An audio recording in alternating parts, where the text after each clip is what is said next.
She said she'd seen the daughter's vindictive side before, but this was too much. Other people started distancing themselves too. The daughter's book club disbanded when half the members stopped showing up. Her yoga instructor asked her to find a different studio. Even the grocery store clerk, who'd always been friendly, started avoiding eye contact. Then something amazing happened. I got a voicemail from the admissions office at State University saying they were reconsidering my application. They'd received new information about my suspension and wanted to schedule a phone interview. It wasn't a guarantee, but it was the first good news I'd had in weeks. My mom cried when I played the message for her. The next day, the Pierce family's lawyer called Nadine with a settlement offer. They would pay for my entire college education if I dropped the lawsuit and signed an NDA preventing me from ever discussing the incident publicly. Nadine said it was a decent offer financially, but warned that taking it meant they'd never admit wrongdoing. She said I should think about whether the money was worth letting them escape accountability.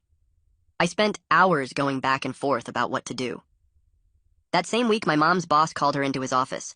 He apologized for cutting her hours after the incident and admitted he'd been influenced by the gossip around town. He offered her extra shifts to make up for the lost income and gave her a small raise. He said he'd been wrong to take sides without knowing the full story. Mom accepted his apology, but I could tell she didn't fully trust him anymore. The whole town was choosing sides now, and relationships that had lasted years were falling apart over this mess. 3 days later, my phone rang at 6 in the morning with Nadine's number showing up.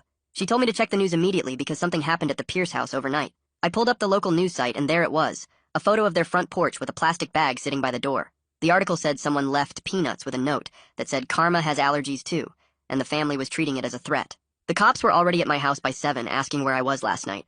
I showed them my work schedule and the security footage from my job that proved I was there until midnight.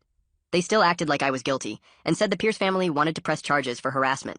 Nadine showed up while they were still questioning me, and told them to leave unless they had actual evidence. The whole thing made me look worse, even though I had nothing to do with it. 2 weeks later, Ella got called in for her deposition about the original incident. Nadine let me sit in the room while she testified, and I couldn't believe what I was hearing. Ella admitted she grabbed my arm that day because everyone else was freaking out, and she got caught up in the panic. She said looking back, she realized I was just as confused as everyone else, and she felt bad for immediately blaming me. Her testimony was recorded, and Nadine said it would help our case since Ella was one of the first people to accuse me. The school board met again the following week, and finally did something useful. They announced new rules for substitute teachers that required them to submit verified medical documentation about any allergies before they could start working.